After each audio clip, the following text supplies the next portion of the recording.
Hi everybody, welcome back to our podcast. Joining me again today, just don't get left out in the cold, guys. Joining me again today is Lincoln. I was just having a catch up from ours in July. We've got a few things to talk about, changes that have gone on since July. There's been quite a few in our industry. We're going to talk about boiler figures. Some of it will be useful for other installers to take on board. What we are predicting, it's only an opinion, it's not a fact, but what we're predicting may happen or may not happen. So over to you, Link. So when you, July, was discussing numbers and you went on to say about the boilers and numbers you were doing, have you had to make any significant changes? I know it's winter, so it's hard to give me an exact... Yeah. I mean, the last month or two, it's obviously the end of the year. It's obviously really busy, but 2024 has been a real challenging year. We've had a lot of, seen a lot of downturn in boiler numbers and interest in AC because it's not been really that cold. But I mean, comparing from COVID and that massive boom we had all the way through till probably the start of 24 and throughout. So as a business, it's been a little bit of a quieter year this year. We've kind of financially as a business, it's really rattling down on what we're spending, where we're spending, how much we're spending, everything from merchant supplies to where we buy fuel, the things that you kind of took for granted when you were a little bit more financially. Flush. Yeah. So we're kind of adjusted a little bit. We're still doing a fair amount of boilers. We'll probably end up at the end of this year, gas boilers alone, probably around the 1,000 mark. But also heat pumps and AC and doing a little bit more electrical work now and got involved with building work and other bits and pieces. Do you find electrification at the minute? So heat pump inquiries last year before, loads of them hardly went anywhere. And then this year, it seemed to have been a big uptake since the grant change from the 5,000 to the 7.5. So we are doing more, but nowhere in the scale of boilers. The complexities around sizing them and making sure they're compliant with MCS and the logistics of getting them fitted, radiators, pipe sizes, locations for units. So much more to it than just a gas boiler. But as a whole, 24 has been definitely a challenging year. The last 15 years, probably reminiscent of the 2008, 2009 recession is probably the only... Do you remember that? I went through that awful. Yeah, well, I took the business on at that time at 24. So that was a challenging time. This year's been quite challenging, but we're fortunate this year because we've had a few, as we've grown, we've taken more talent on, and it's been good to work with a different mix of people, and they bring different ideas, and we've kind of tried to refine the business a lot. But last month, we've had quite an increase in boiler numbers and boiler sales. Hopefully it lasts. I mean, you're talking about the boiler tax next year and things that are going to come and hit us all again. Just to confirm that, sorry to interrupt, I ain't clear on this. It's definitely January the 1st that the boilers are going to go up on an average of 180, I think I've heard. Is that? Well, the latest I read was April 25, which I thought was... It's definitely not January. It's definitely not January. Cool. I read it was April 25, which I thought was a terrible time because that is the time naturally boiler demand goes off. So to kick that in the butt a bit more and get a worse demand for boilers, it's going to have that tax appear. That's going to make it even less desirable for somebody to buy a boiler from us. So, for instance, like heat pumps, let's go back to electrification again. So I was hearing statistics. Now, again, guys, I'm not 100% sure. I can't really get a statistic to say if this is true or not. But I was in the region that the government are trying to target 60,000 a year, when currently we build around about 40,000 houses per year, which allows 40,000 heat pump. But actually, in the private sector, big manufacturing, I won't mention who, like sell 2,000 heat pumps last year, 850 heat pumps. So how they get expecting? I mean, I can't see how, even if we do 40,000 in new build, we're still miles off that target, aren't we? Well, the target's 600,000. But is that not over a certain amount of time? That surely can't be in a year because we don't build that many houses, or is that what they're saying? I'm so unclear on that. Well, the other thing to consider is 2028, the grant's going to be reassessed, so that £7,500 could disappear, it could carry on, it could go more, it could be dropped. And a lot of businesses recently, you look at big nationals, Octopus, and there's other businesses that have really heavily invested into training, into heat pump and electrification. If anything gets adjusted in the 28 2028 time, when they look at what the grant's doing and the available funds they've still got to try and help the electrification of the heating industry, that could have such a negative impact. So you spend a lot of time now training on heat pumps, low water temperature courses, getting involved with manufacturers and everything that you do to get your business ready for fitting heat pumps. And a couple of years down the line, and it happened with the RHI, if you remember the Renewable Heat Incentive years ago, a lot of businesses really invested in that.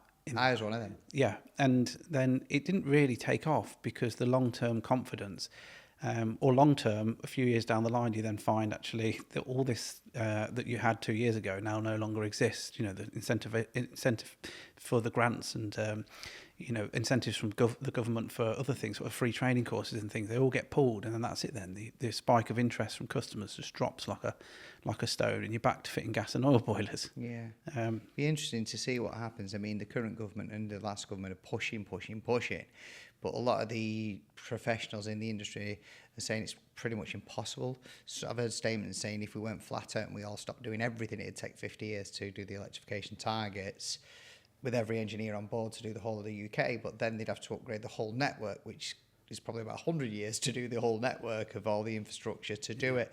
So the government's target is probably a little bit too much. Now, if you've got 600,000 heat pumps in the UK, if let's compare that to 1.5 million, I think they say roughly, don't they? Is it a year changes? They're not factual again, these figures. These are only figures that get passed around. Yeah. And people had I think it was like 1.3, it peaked at 1.7, I think. I saw some. And then is it 900,000 that are retro and the rest are new build or whatever it is? Yeah. But what I'm saying is that even if they get 600,000, in my opinion, that's not really going to make a big difference to the pollution ratio, what they're trying to save. Or is it? I don't know. No, and the other thing that's currently being considered is grant funding for hybrid systems, because hybrid decarbonise such a large proportion of what a gas or oil boiler would produce. 80%, some are 90%, I've read in some articles. That's not bad, I suppose. So there's talk of funding coming around for I think they've got it in Scotland, haven't they?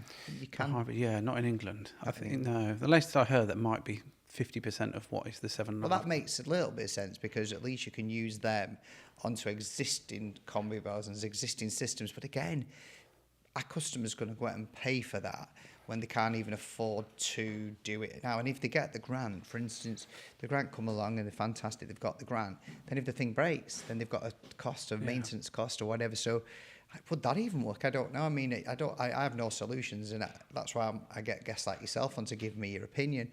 So it's like having a crystal ball, isn't it? Because I don't think any of us really know where it's going. And I think the boilers, are they down about 300,000 this year or something? Yeah, I think so. I think for us as a whole, we're just switching over. No, it's fine.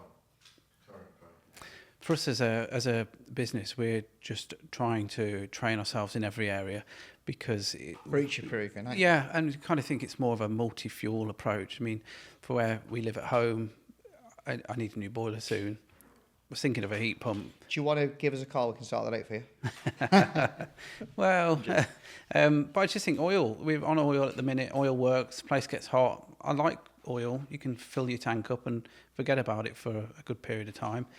I think the heat pump industry is in a bit of a transitional stage. The costs are still relatively high. There's a lot of interest. I mean, ourselves, we've had a company from China and a company from Australia actually flown over and sat in the office and said, oh, we can supply you heat pumps for like a third of what you're paying for these major manufacturers, which isn't really of interest to us, because we want the relationship with the manufacturer. But once the costs start coming down, and once the systems start getting a bit more reliable, people are more trained on them, people understand them better, the process of actually sizing the system becomes a little bit more simplified, then hopefully they might take off a little bit more. But for us, for now, and like our few-year plan is all around making sure engineers are trained on gas, oil, LPG, heat pumps, AC, because air conditioning's another. It's very expensive. I mean, you mentioned AC, so you've got to get F-gas, off-tech, gas safe. In gas safe, there's several elements of different areas, same in all of them. So by the time you've done the training and stuff, each engineer is getting really expensive to put through. And I'm not saying that's a negative thing. I'm saying that is an issue if it doesn't kick off. because you've just wasted a load of money on training, etc. And I think that was your point, wasn't it? Yeah. That's what companies are scared of. Yeah, it's why the renewable heat incentive years ago fell flat. It was reported several places years ago about how it just hadn't taken off and how it was a failure and how all these different terms that were used years ago for the renewable heat incentive. It's because business, especially like ourselves, we were like, oh, is this technology going to be around a long time, and is this support going to exist for a long time? And you're a bit nervous about it, and it wasn't back then. Now it does seem a little bit more prominent. People are going ahead with these systems, heat pumps, and it is giving a little bit more confidence. The only thing I think the industry needs is confidence from 2028 that the grant funding is going to exist, because if it doesn't, you may find that people are just want to fit gas boilers, and they want to wait till see what plays out. And there are some plumbers that are just not interested in renewable technology. There's a heating company in our town, probably the second sort of largest competitor to us, that we speak to, and they just said they're not interested in fitting heat pumps. They just, or air conditioning. There is an element of, I understand that, because like, I've got a heat pump, and to be honest with you, it has been problematic, and I don't want to be too negative about the future, but I think my biggest worry is to, especially with my podcast, Don't Get Left Out in the Cold, this is what it's all about, is so Mrs. Jones, you've gone out innocently, you've quoted her a system, I've gone out, competed against you, say we're £8,500 for a heat pump, she gets a £7,500 heat pump grant, she's happy, £1,000, they've got a 5-year warranty on it, year 6 it breaks, the average breakdown on a heat pump is £1,500. So that's my worry. So my heat pump's just broke, we looked at the costs of getting an engineer to do that. There was several £100s worth of failure. The electrics had shorted because we had a power surge when they put the electrics of a power cut, caused damage to it. Now I know that would have been about £1,200 odd, maybe £1,500 to fix. Mine's broke down 3 times. My big worry is, you're right about reliability, hope that'll go. But when I had my heat pump fitted, it was like, oh right, the last 25 years. And now when I get the manufacturer and it's been in 12 years, they tell me that it's an old heat pump and you might want to replace it. So if you just mentioned right at the beginning, and I'm not that I'm disagreeing, I don't think heat pumps will ever come down, because I've never seen any products in the UK relating to a car, a boiler, anything that's engineered, go down in price. Well, it is. Not. So we're in November now, and the 1st of December this year, Worcester Bosch's prices are dropping. So some units are going down. But do you think that's because they're getting the fines?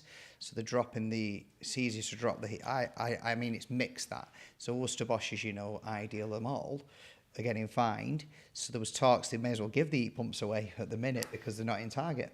Possibly. Or the other option, or the other idea is that I actually feel sorry, by the way, I'm sorry to interrupt again, for the manufacturers. I think they've been put on too much pressure on them to do this when they don't even sell boilers. We sell the boilers. Yeah, it's not good, is it? It's almost like a forced agenda. You will do it, or we'll fine you, or you'll pay for it. It's kind of like, oh well, the business has to sell heat pumps, or you're going to end up with this massive fine. But I don't think that, like the example with Bosch dropping their prices, I think they've brought a new product out and they're finding their feet with it. I mean, ideally, we all want to sell whatever we do as business is. Yeah, we want to do the best for everybody. At a good rate, so we all do well out of it. And I think it's just partly a reflection of that, perhaps, and partly a reflection they need to get the numbers out, and lower prices do drive numbers.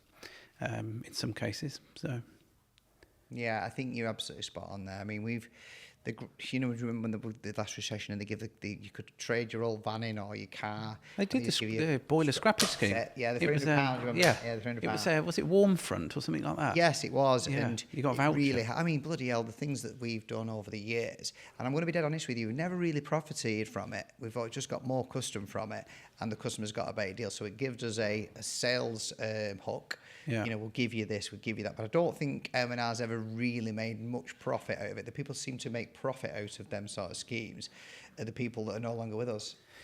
Yes, to which we've had a lot of those scenarios. And I think we when we're looking back at when solar became a massive thing, like years ago, and there was a huge kickback into the industry, into the grid, and you got 45p a kilowatt, and lots of businesses appeared. And it feels a little bit like that with heat pumps. These manufacturers are coming from different parts of the world to try and get you to fit them, and there's installers springing up everywhere that now fit heat pumps. The problem with heat pumps long term is for qualified gas engineers that hold a qualification where you have to go to a training centre every 5 years. I know gas engineers moan about it generally. I've got to resit my gas. Sorry, you guys are in a podcast. Come and join us. Just about to do Sadie's birthday cake, but I'll be over in a minute. Okay. Are you in the middle of the podcast? No, it's cool. Sorry, I didn't realise. Don't worry, pal. Sorry. Yeah, so essentially one of the issues around the skill of fitting a heat pump. So as a gas engineer, and I know gas engineers get a bit upset, and after 5 years they have to go back, and it's like, oh God, it's not really a desirable thing. But actually, that's what's bringing a lot of value to their job and their position, their salary. The problem with heat pumps is there's no real qualification for it, and It's different. The painter you could be a painter and decorator, and then you could be fitting a heat pump that afternoon or servicing it. So once you take that skill away, it takes the value of the invoice down. So hopefully GasSafe transition into some kind of... I think... I'm just quite laughing about that painter and decorator scenario. Yeah, we'll just configure heat pump. I think actually heat pumps are not as complicated to install as people think. I think it depends how detailed you are. Yeah. Because I think if you follow all the steps the MCS layout, I think there's a skill actually involved in making sure that the heat pump's suitable for the property, it's sized correctly, the pipe works right, and it's like an efficiently installed product. Screwing it in and putting a couple of pipes to it and turning it on and running off to the hills, which is we do see. Like boilers, you see a lot of. We do see that, and with these incentivised £7,500 incentives from the government, there's companies that are obviously setting themselves up for that kind of thing where they go and fit in heat pumps. They may not be sized correctly, they may not be to MCS standards. I read something on a heat pump forum the other day that somebody had gone out and they said, oh, you won't get your certification for your heat pump. They told the customer said, oh, is this true? He's asking other heat pump installers, oh, you won't get your certification for the heat pump because MCS have got a massive backlog. And all these installers were like, no, that's nonsense. It takes me 20 minutes to register it. I can print it off. And basically it sounded like an installer had gone out, in MCS, he's fitted it and he's signing it off. Someone else signing it off, whatever. Is that what you're thinking? Somebody maybe? Yeah, possibly. But yeah, a lot of these companies tend to exist. So that's what happened with the solar, didn't it? And stuff like that. They had the MCS. Because to my opinion, like even GasSafe and MCS, it's all right having MCS and gas, but when we've had issues and you report it to GasSafe, they can't really do anything unless you're GasSafe registered. If you're not, then it's an health and safety issue. The whole system needs to change a little bit because the people who are fitting the heat pumps, they just close the company down or go bankrupt. And there's not... See, with gas, it's dangerous, isn't it?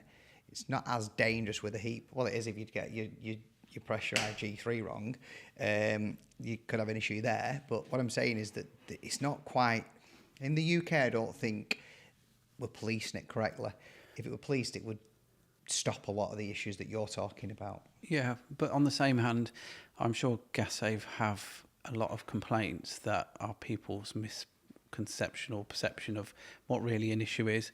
I mean, you get some people that will perceive something a certain way, they'll complain, they'll think it's the end of the world. In reality, it's a nothingness, storm in a teacup. So I think giving organisations like GasSafe too much control may lead to people at GasSafe saying and doing things that are unjust or disproportionate. Because there are a lot of circumstances or situations where things are a little bit storm in a teacup. Grey areas, is that what we're talking about? Yeah, I mean, you work for 100 customers and you do one thing with them all. I don't know what that might be, but somebody might just get really frustrated with you about doing X. And we find that with ourselves. You could do repetitively the same thing with every customer, whether it's a process or a message to say you're on the way or email the night before, and it might disturb one customer or wake them up, and it's the end of the world. You shouldn't be sending these messages at 7, but the other 99 are happy to receive a reminder.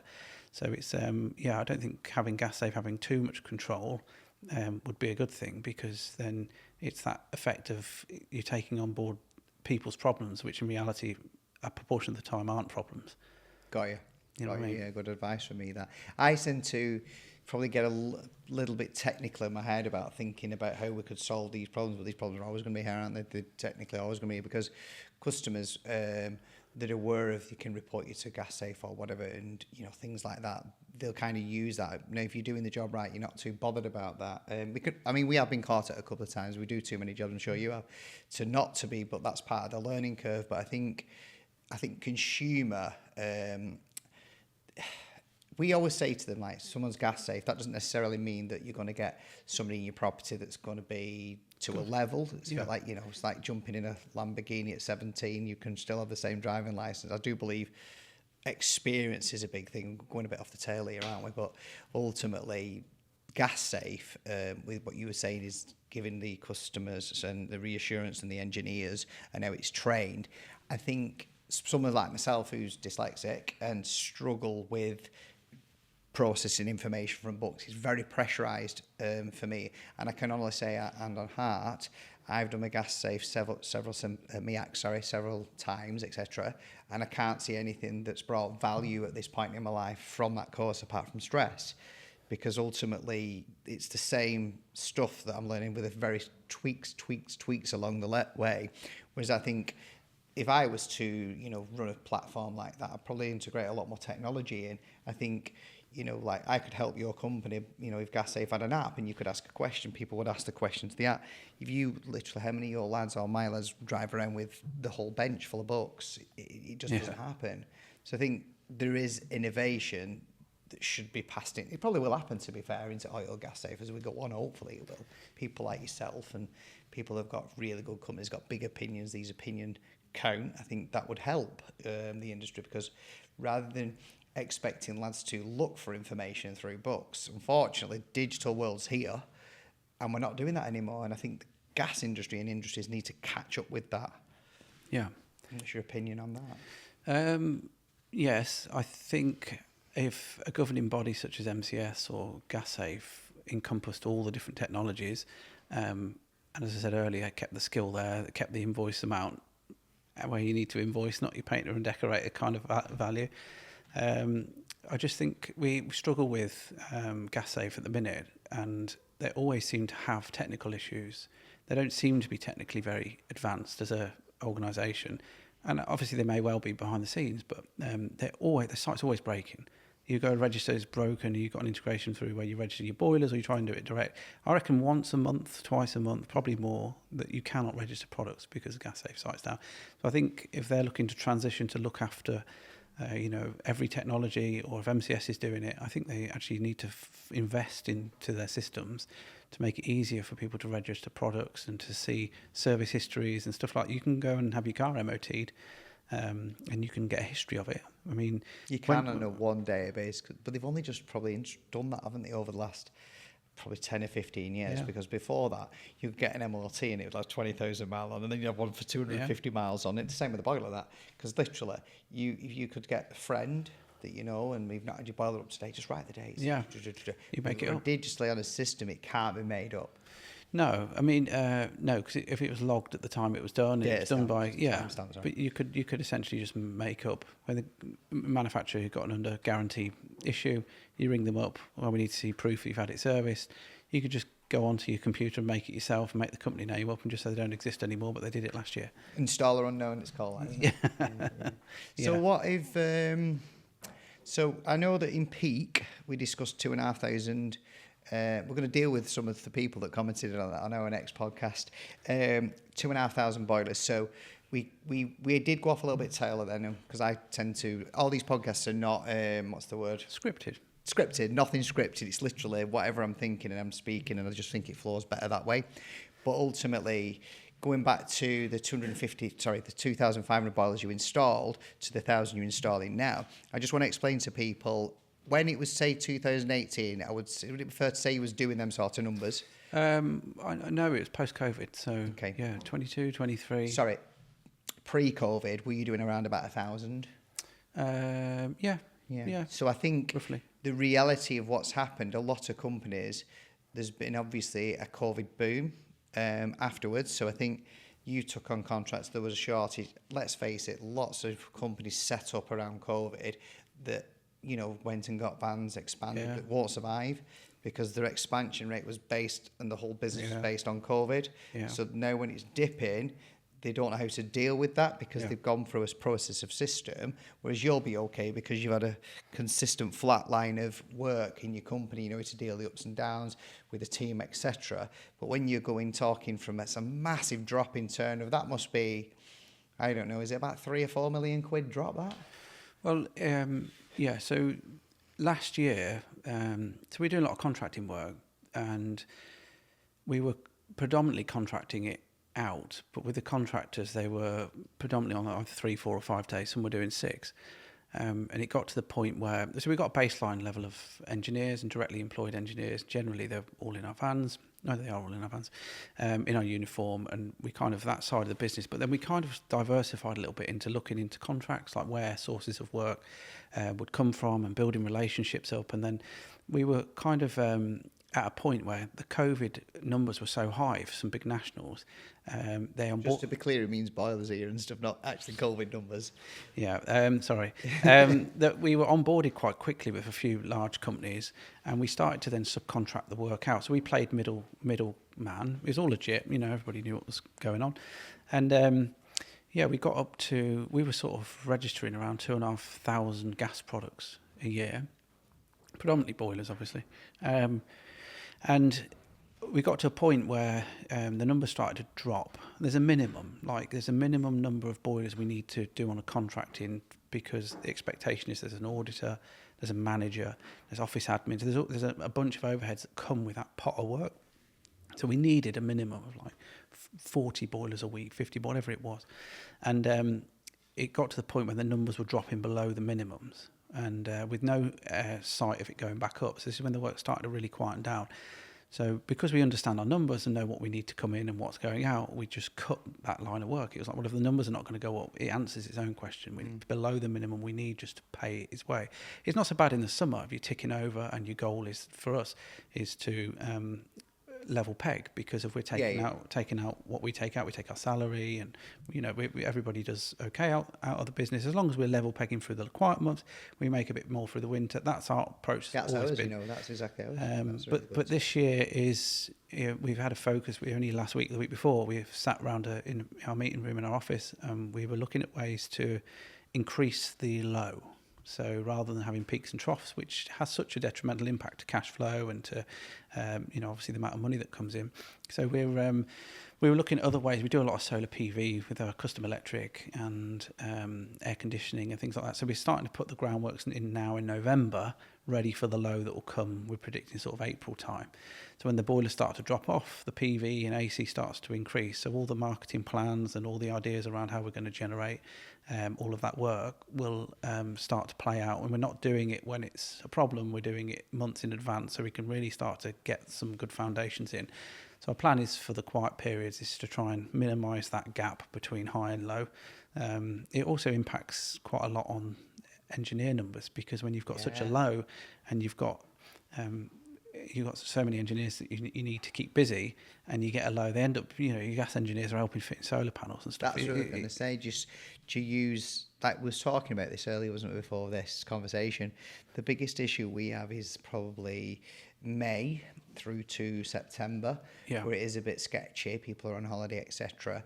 And ultimately your engineers haven't got to do. So like you mentioned about upskilling with training, etc., going into different products, different verticals in the business, which really helps. But I think that's a key point, where if you've got like a heating engineer that can go off with the electricians and pull cables and help him, and he's learning as well, and it's not that much indifferent to doing pipe, really. Yeah, I mean, some of the engineers don't like doing that. They're employed as gas engineers and they want to be fitting gas boilers, but some are okay. So I understood that, mate. So our plan is to actually get a group of the gas engineers and say, actually, if we're quiet in the summer, would you consider PV? They said that they're okay with that. We'll then train them up before the summer comes around. So come the summer, we're ready to attack it. But that's obviously an issue, a challenge we've had, is managing the highs and lows, and going from, I mean, all of our work is private domestic work now that we find ourselves, whereas before an element of it when we were doing the higher numbers was contracted work and our own work. It was a blend of both. We almost treated them as two separate businesses in our minds. So one was looking after the private domestic directly employed engineers in our vans. the full service with the text messages would come in, the remind, all that kind of stuff. And then this was like a bolt-on. And we knew the bolt-on didn't work, hence why they're subbies. So the reason, right at the start, before we got too involved with it, we didn't go and buy vans. We didn't employ loads of people other than the people you needed in the office, which was 3. So we subcontracted it model so that we knew that if anything got a bit weak or the numbers didn't come through, we could just cut it off. That's exactly what we did. So we knew that we couldn't do lower than X amount of boilers. I think it was 40 or 50 a week or something like that. And as soon as we got below that number, that's when it went, yes. Interesting. I mean, the big issues that we've had. I mean, we're not just by the way, just to clarify, we've got about 9,000 customers in our company. I don't know, you've got 80,000 customers. So, pound for pound, there is sort of a system there for the amount of vans we've got to the ratio of customers you've got. So, you've managed to do that in a really, in my opinion, a very, very short time to go from, you know, what did you say 2004? Was it? I took the business on 2008. 2008, yeah. So it's even less. So from that to probably get, at a guess, maybe you had 10,000 customers maybe when you... 6,000. To get to that level in that short period of time is, to me, is an unbelievable achievement. Not even sure it's achievable now with the competition, but you've done it. You've proof in the pudding, you've done it. So someone to me that's trying to scale and grow, there's companies out there we've got, like I said, 9,000 customers. Now, they're not all active customers, so we would estimate 50% of them are active, that are constantly using our services. So I don't know how, do you know what I mean? So what advice would you give to me if I wanted to scale? So we are scalers, you know, we've been saying a van a month, a van every 6 months, etc. So would you say you're better off using the business model you got that you know works, or take a little bit more risk, or pump some more cash in? What would your advice be to me? So I think there's 2 elements to look at. Is one, where are your customers coming from? How are they finding you? And are they your typical profile type of customer? Because you can profile your customers. If you went on, maybe look at the last 100 boilers you fitted and look what type of house they are, what location they live in, what's your typical type of customer, who buys from you and your business. Then you kind of start to understand your marketing a little bit better. Because if you're marketing in a rural area with detached homes, but your prominent business type is the 3-bed semi in a town, you're better off dropping your marketing in 3-bed semis in town. So the things to look at would be the employment. So getting engineers in, but getting good engineers in. Because Which come at a cost, of course.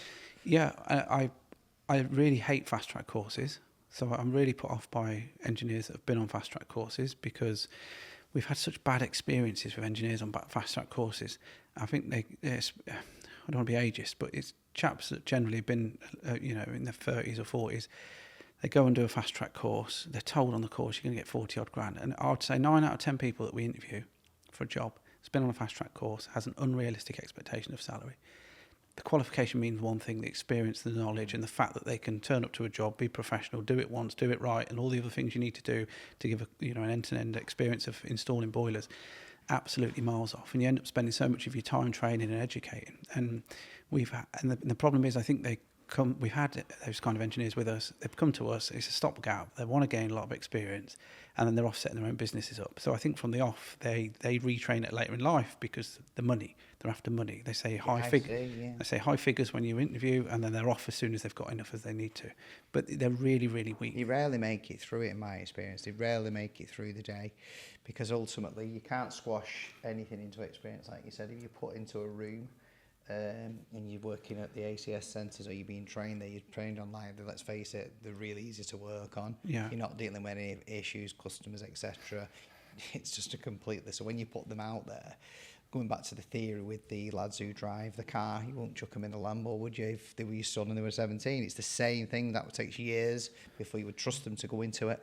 So I think my opinion is, just correct me if I'm wrong, and I don't know if you'll back me up or not, I would say it takes 5 years to be able to go out on your own and pretty much get through the majority of it. I would say it takes 10 years to become I would never say master, but to become really knowledgeable at your job, where you completely don't ring the office anymore for any technical advice, and you solve it yourself. I would say it's an underestimated industry. Same with electricians. We are compared to a lot of other trades, but I don't think people realise the technical. We get a lot of people say, oh, it's piece of pistons, we just push plastic together, you just do this, this and this. We're like, if only. So, Well, I think because we've got electricians and we've custom electric, and then we've got our gas engineers, plumbers, custom heat, and I actually think the gas engineers get quite a raw deal compared to electricians, because all gas engineers have to be qualified. They have to reset every 5 years. You need specific little modules to be able to touch anything, and it's all black and white, and it lands on the lap of the gas engineer.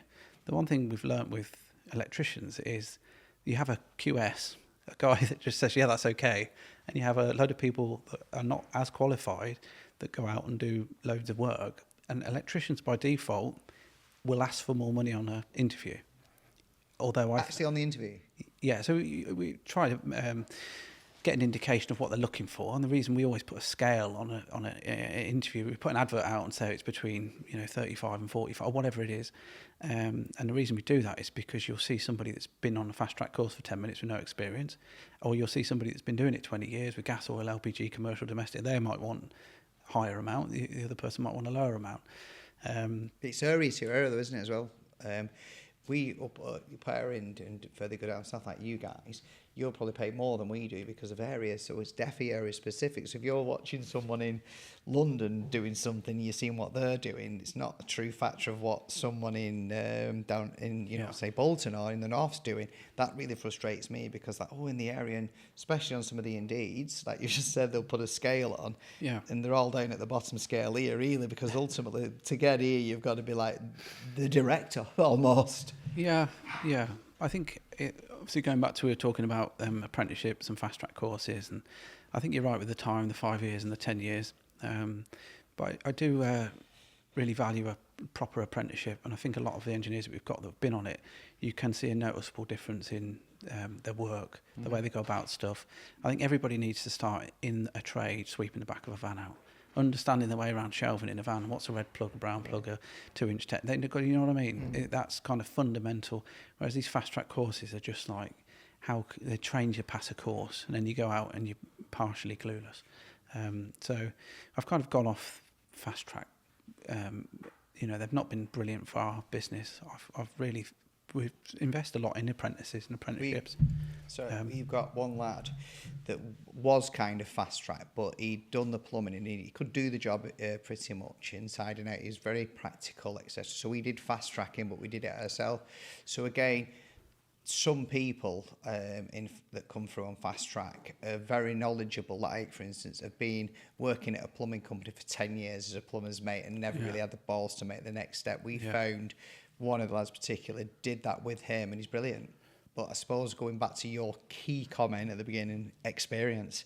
So although he was fast track, so if you've been a taxi driver or you've been working somewhere that's nothing to do with industry, nothing to do with practical, fast track is not really going to work. You've got to be, I think, some sort of practicality, and I think some of the people that are coming into it don't realise what's involved. Yeah. And then going way back, because we went off talking about employment, we were talking about scale. And I could only go off our own experience, and we've done and tried a lot of things that did and didn't work.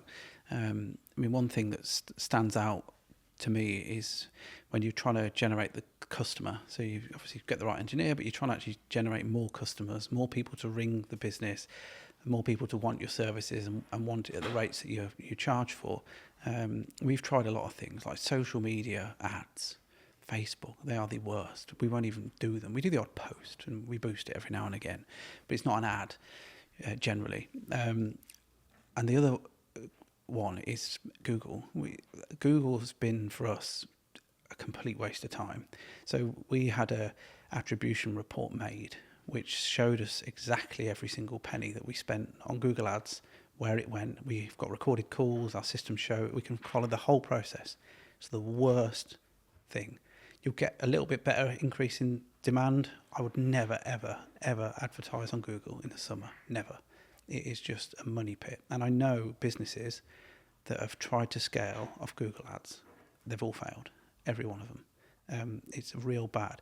I think our business has been fortunate because we're very dominant in our town. So when we see, if I was to go on to the way in which customers book our services, the amount of volume of our postcoded CV, over and over and over and over and over again. It is so dominant, and it's predominantly because of several reasons. One, we have a physical presence, which I know is not all possible for everyone, but that builds confidence. Secondly, we have probably 5,000 five-star reviews.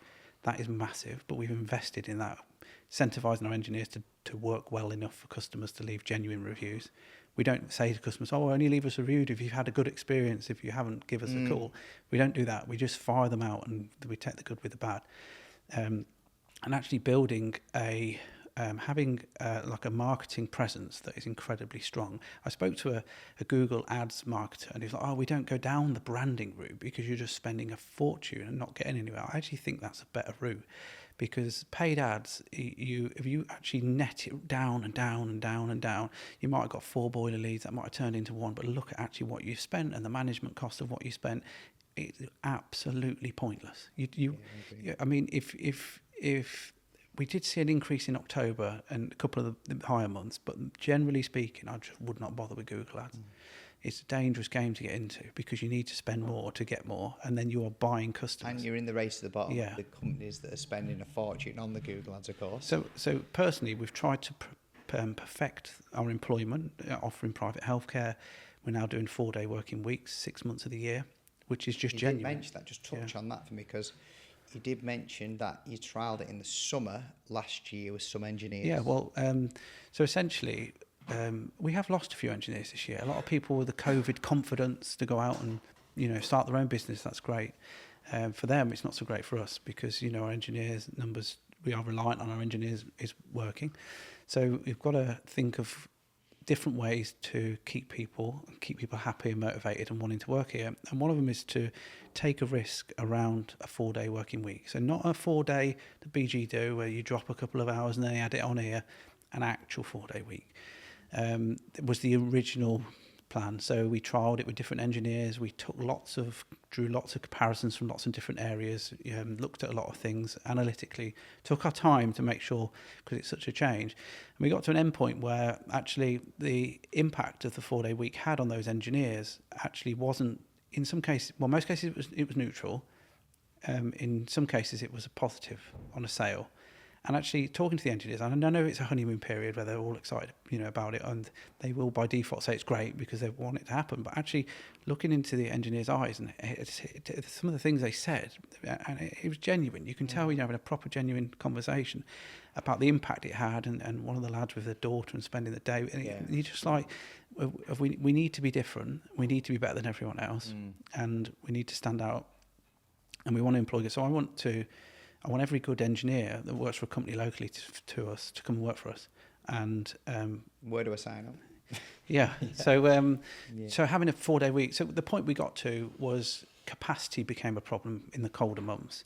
So we've got to a point where 6 months of the year, which is Summertime. sort of March through, the time you want to be off, enjoying the sun and all that. We're doing a genuine 4-day week, 32 hours, Monday to Thursday, or miss. So some of the lads like me, for instance, that'd be great for me if I suppose. I don't think it would because I'm doing my own editing. But say you've got some of the lads that are like haven't got families, haven't got this, and they say, "Link, I'm really up for the 4-day week. Can I work Saturday, Friday, and Saturday? And what can you do for me?" I'm sure you'll embrace that as well. So so for the example that we were using, we treated the Friday as a Saturday. So there was the question of, well, what happens if my job's not done? Well, what happens if it's not done on a Friday? You don't go back Saturday, do you? So we don't by default work weekends, so we just treat that as a genuine day off.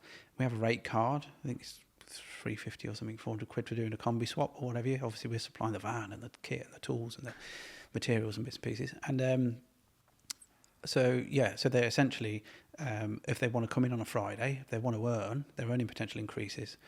So they come in. But obviously it's workload dependent because it's in the summer as well. So naturally we are quieter. So I think we also put some ads out with 4-day week on it and results. Inundated. Yeah.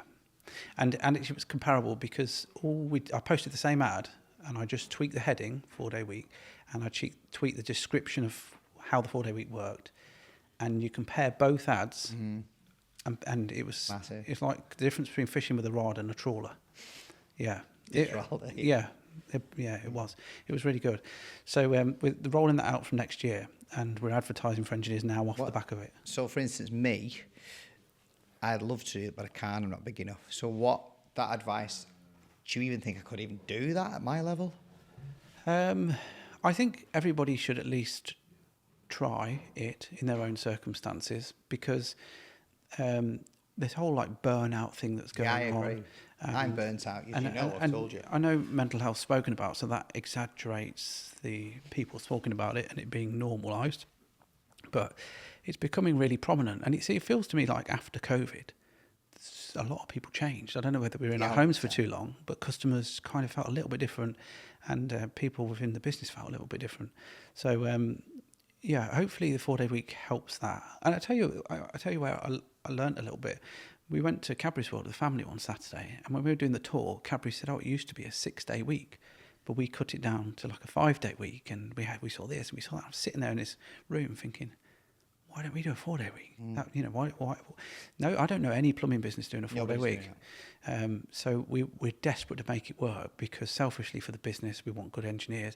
And the other thing we would do, and hopefully nobody takes this the wrong way, is that engineers that are not so engaged, or engineers that have high recall rates, or engineers that aren't empowering us as a business to succeed, those situations will be easier to manage. So if, for example, you've got somebody that's not as proactive or a bit of a moaner, because we're seeing a lot of demand for new people coming in, and you can tell the different the CVs, 10 years of this, they've got gas, oil, LPG. You can see they've got more of a breadth of experience. They've worked at a place for a long time. The last job was they were there for 10 years or something. You can tell that's the ones you want. Yeah. Really. So we can hopefully then start to refine the business. But saying that, we've got engineers, generally speaking, are very, very good, very loyal. But it just helps us to hopefully to be able to make sure that what we've you realise how much grief I'm going to get when our lads listen to this? Yeah, I'm only joking. They'll be moving on to rugby. Yeah, well, hopefully they do.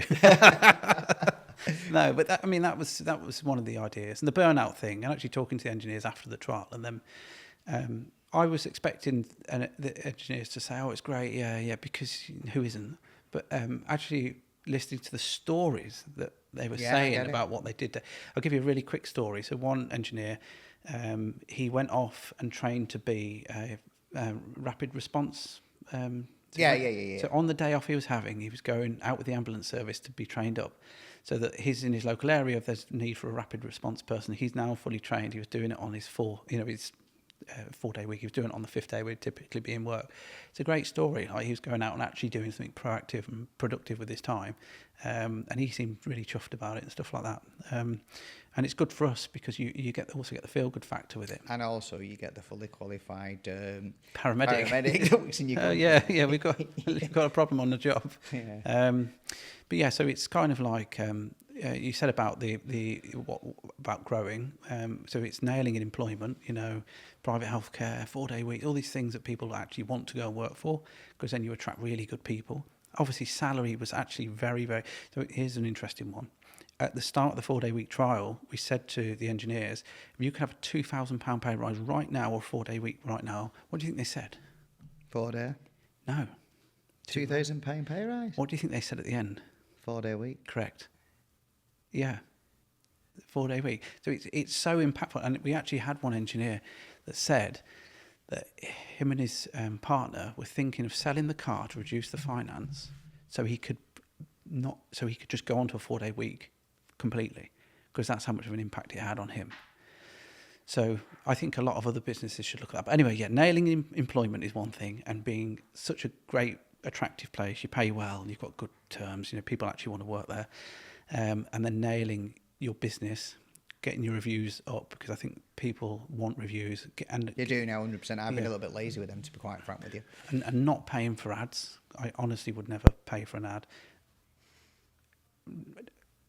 A sneaky smidgen of it now, because we know it kind of is eking higher, but actually building a proper branded, And that's what I was saying earlier about a lot of the bookings we see coming in, CV, same postcode, is because we are so strong and we've done so much for so long in our town. Do you do an interviewing? Do you actually do it yourself?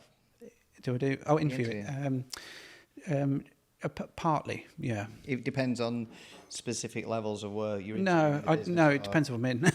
All right. Okay. Yeah, generally. But I've got a colleague, Chris, who we met at college, and he's another director, and I trust him no end. So he will do it if I'm out or I've got something on. Like today, he's got 3 on today, so he'll be interviewing today. But I do like to. Did you get them from Indeed?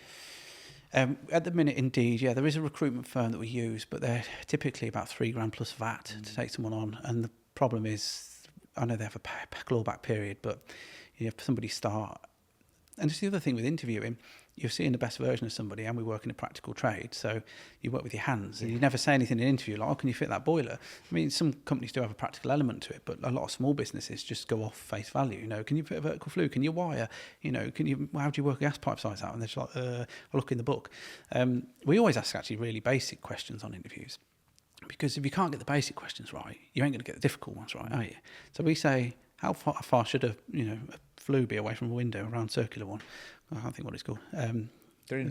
I'll look in the book, and you just think, if you need to look in the book for that question, it just gives you an idea. So, I mean, that's really interesting, because one of the things I do, I know I've asked you to go and tell me if you think this is right. One of the things, if I'm interviewing an engineer, I'll say to them, how many boiler breakdowns do you do in a day if it's a breakdown engineer? Well, I do 2 or whatever. You know that they're not a breakdown engineer. How many boilers do you fit a year? Well, I've done about 10 boilers last year. Then again, they're not a boiler. So I do ask the key questions. So they can make it up. They can make it up. So we get caught out, though, with that, surely. Yeah. So I used to always be quite involved with this. If we had anybody new in sales start, because I spent 10 years quoting, so I came across a lot there with thermal stores and pneumatic cylinders and stuff that catch you out. Identifying a pneumatic cylinder, not a lot of people could. You're showing your age there. Show my age. I'm either showing my age or my experience, one or the other. I'll go into experience, you go over age. But no, I put that down to like having a proper apprenticeship, because that's where I learned about all these things, not at college, but actually with the engineers that worked at the time. But yeah. Fantastic. So I've got quite a bit of work, it seems, then. I've got to go 40 weeks. What I've got to do private healthcare. Private healthcare costs us about 30 grand a year. Seriously, for all them staff. Yeah, and it's good. It's with AXA. It's the top package, so it includes pre-existing medical conditions, and it also includes family members within the home. So we kind of like just go for it, offer a really good offering. But then actually, if you speak to engineers, some are a bit 50-50. So we thought, do we renew it? It doesn't seem to be a massive pull. 4-day week will definitely be a pull. My brother would love something like that. He barely works 4 days as it is. He probably wants 3.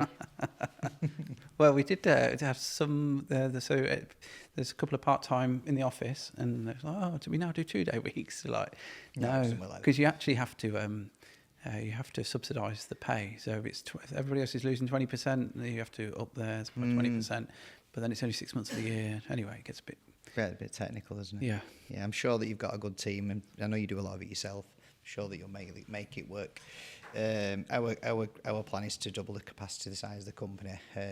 I don't know whether we could probably accelerate it, but I'm just worried about accelerating it. Listen to what you've just said. So that's really good advice for me and people that are listening out there. If you're thinking of scaling, just basically, I think what I've got from that is know your numbers and employ right. Go for A players. You're obviously doing EB, but stay away from C maybe, where you need A and B players, don't you? Really, that are part of your company and want to be part of a journey. I think another challenge we found as we grew was cash flow. That was a big thing. So it's always been a thing, cash flow, money in, money out. But when you owe Plum Centre 10 grand and you owe 20, it's easier to manage as a smaller business. But as you get more and more involved, and your wage, I think we spend a couple of $100 grand a month on wages, a couple of $100 grand a month alone with Plum Centre, plus we've got cities and Travis's and all these other suppliers we use. But that becomes a really prominent problem. And one thing I did, which reflecting back I probably wouldn't so much, is as you start to build relationships maybe with some suppliers or people that can provide you with work, it gives you a level of confidence to go out and buy vans, buy equipment, buy a massive office, buy a lot of things. So I think I would probably always have a dust settling period to any new relationship, and I'd always have a plan B. Yeah. Because like our plan B with working with a national and subcontracting was the subcontracting element. If it went wrong, we were on subs. We're not anchored with employment laws too much about directly employed and having to then lay people off and all that kind of stuff. So everything had a plan B with it, and some things we had to swing into action with plan B. But yeah, we're at an okay point now. We're doing steady numbers. We've got new engineers starting. I know we're busy now, and it gives you a full sense of, oh wow, let's take people on. This is going to be amazing. Yeah. But we're planning now for next year. So in the winter, planning for the summer, and hopefully that will smooth that peak and that curve out. With us, the only thing you need to worry about in the winter is really your staff and your team, really, because the work's there, innit? It's there. We're big enough now to get repeat. Our brand's very strong in our area, so you get a lot of repeat. Same with you guys. But the summer is definitely something that you should be thinking.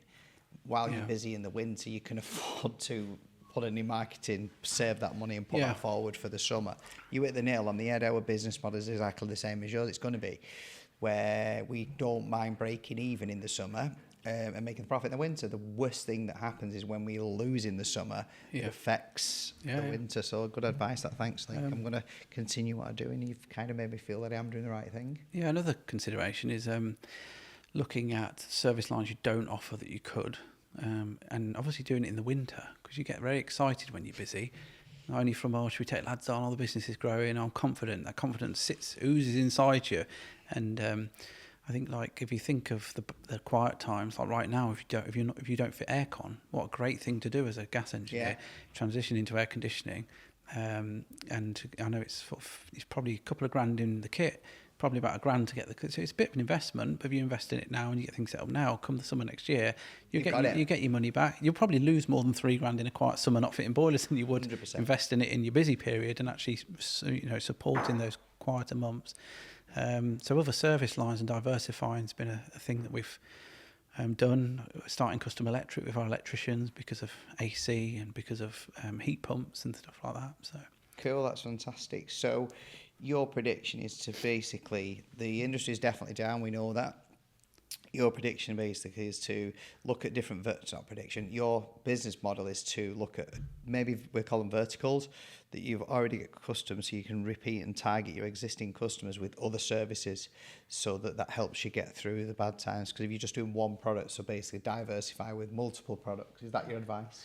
Yeah, or if you're a heat pump installer, and you could probably partner with a solar installer and start to they could go out and actually get work for you. Go on, do your panels. Have you thought about heat pump and creating that connection between a couple of businesses? Yeah. Because that's another source of income. Somebody out there as well. Yeah, somebody out there just mentioning your name, going, we'll partner. I'll give you this solar, and you give me the heat pump. Interesting. We're doing that with GHE, that electrical company. We haven't got an electrical company. We just got the brand lit up outside of our shop. Vice versa, we've got a showroom inside of their showroom. We're actually not in partnership, but we're working together with. So that does work. I mean, we're just touching the surface with that, though. Really, we could do so much more, but that's another story, another podcast. Nice. But yeah, anything else you can add to value for the viewers and the listeners? Anything you can add value on? I think for us, we've always had a focus around sales and having a sales team, and also controlling any kind of sale inquiry. Because years ago, somebody would ring up and say, I'm looking for a boiler, and you didn't really handhold much of the process. Whereas when we started to develop and grow, we had a sales team, we had a sales pipeline, so every single inquiry became visible, and you could see at every single stage where that customer's journey was. I think we've had quite a focus around our sales process, improving our sales process, and the other part for us, because our industry is known a little bit, it's not as bad as now, but it's known for plumbers that don't answer the phone, that might turn up late, that when it's busy now, I saw, I think it was this morning on a local group on Facebook, I've tried 5 plumbers and they're all busy, or they can't do anything till next year, which I think is ridiculous. Because I'm going off slightly, but I was in a merchant years ago, about 10 years ago, and there's a lad in there, half no, and you do the usual. Oh, how are you doing, mate? Yeah. Are you busy? You do the, are you busy? Standard. And He's like, it was like about July time. He's like, oh yeah, I'm busy till the end of the year, working for next year. And I just thought, God, is that impossible? God, are you stupid? Imagine if you did all that work within the next 2 weeks, how well off you'd be, how much money you'd make, how developed your business would be. I just thought, why would you want to book? Why would you want to be earning, getting somebody that's willing to give you money and say, oh, you give it us in October. It's now July. Sod that. You'd want to start developing your business. You'd want to start building. That's mindset, isn't it? Some people's mindsets, I suppose, we never do anything about that. That's good for us, though, because if everyone were like us, we wouldn't be sat here. Yes, but sorry, I diversified off. So Fine, sales pipelines. And we have our sales chaps in the office, which they are quite reactive. So there's not a lot of what we do is proactive, other than the marketing side. But from a sales point of view, they're not out touting for work. And then the other element of what we looked at was talking about plumbers not answering the phone and being too busy and stuff, is actually providing, enabling customers to be able to book your services easily. A website, but not just one that just works as a website, an actual website that talks to the system that you use to schedule your engineers. So customers can go on and book one of your services. They understand your costs. They get a confirmation. Your engineer sees it in the mobile app that they use. So having a really good system in place that actually enhances the customer experience. If you pause for a minute and you thought, right, I'm a customer and I want to book a service with your business, how do they do it? Do they need to ring you? So not really. We get a lot of bookings over the weekend at night, midnight, 2 a.m. Really, obviously people are working different shifts and things going on in their lives. We get a lot of bookings, obviously throughout the day, but generally at the weekend you'll get a lot come in. People are at home and they think, oh, I'll book it now, because the system's there to handle it. I mean, it validates it. Since we did the last podcast and we were talking about how our system worked, we got loads of fake bookings. That's interesting. Well, they come in, but they drop off. You can see them because they're not validated. I won't say how they're validated, but there's a validation process they go through so that we know that they're real. Yes, and the system talks to the customer and they have to talk back for it to work. But so having that system in place where somebody can just go on and go, actually, I want you to call out to my broken boiler this afternoon. It's 10 o'clock in the morning. See then kind of scenario. So our system does that, and that helps no end because we might be more than We'll others. try that later and we'll try to make a booking. Well, you'll make the booking, but it will just drop off. It won't go into the engineer's diary. But you're welcome to try it. It will put and if anybody's watching, I don't mind. If you just put a really obscure address, I'll know it doesn't bother me. But if you put in your real email address and your phone number, it will text you and it will email you a summary of everything, the pricing, the time, and that kind of stuff. Amazing. So and I think that it just opens you 24/7. So we're working on a system now which enables customers to buy every service that we offer through the website 24/7. New boilers. That almost, isn't it? Yeah, new boilers, heat pumps, anything that we can go out and quote is being built in a digital form so customers can go on with minimal fuss and make a purchase, pay a deposit, set up finance and schedule the engineer. So that's what we're working on right now, which is quite a big project. We also do a fair amount of bathrooms. And we have our own bathroom brochure through a supplier, and that whole side of selling bathrooms. And yes, it is, yeah. And all of our products are actually named. I named them. So if you own the book, you can see. So you can't Google it. Yes, great idea. Yeah. So that's all going online and being able to buy a bathroom, because we do a lot of work in the southwest, and there's a lot of rented properties down there. And landlords, landladies, we might just want to go on, get a 3-piece suite, bolt on the install cost, have an allowance for tiling, plastering, lighting, and then sell a product. So that's what we're working on now, is basically take everything. Square footage type of thing. Yeah, we just want to take everything that we sell but make it accessible 24/7. Interesting. So that it opens up the door. We see a lot of drop off with customers through our site where they go on and they're looking for something like a boiler, and the systems we've got at the minute do stop at a point of, let us give you a call. I want to take it further. And to have the customer being able to pay, make the deposit, schedule the visit, raise the PO, loads of stuff off the back of it, which is just an end-to-end. Yeah. Right, thank you very much. It's been great having you on, a great pleasure. No worries. And I wish you a safe trip home, because you've got a bit of a drive, haven't you, back to Rugby? Yeah, and you're So, further, yeah. right? I'm going to stay over tonight. How are you staying? So over? we've got something on tomorrow, haven't we? So I'm Yeah. back again in London, going on something special. So, Yeah, looking forward to it. that should be good. So yeah, I'll see you tomorrow. Yeah. Take care. Thank you, Thanks mate. for listening, guys.